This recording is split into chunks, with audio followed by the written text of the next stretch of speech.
So hello guys, welcome back to another video guys. आज हम बनाने वाले हैं संजू आर्ट सर की ड्राइंग, जो कि गाइस उनका 1 मिलियन सब्सक्राइबर्स हो चुके हैं। और गाइस उनके 1 मिलियन सब्सक्राइबर्स के लिए हम सिल्वर प्ले बटन नहीं, गोल्डन प्ले बटन बनाएंगे। तो चलिए गाइस, हम शुरू कर देते हैं आउटलाइन बनाना।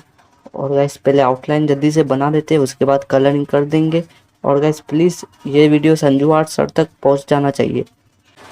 और गाइस हम ये कलर पेंसिल से बनाएंगे, डॉम्स की कलर पेंसिल 12 शेड्स वाली।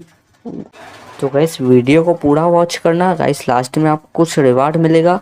और गाइस अगर आप नए हो हमारे चैनल में तो सब्सक्राइब कर देना चैनल को। अगर आपको वीडियो अच्छी लगी हो तो वीडियो को भी लाइक कर देना। और गाइस वीडियो को पूरा देखना।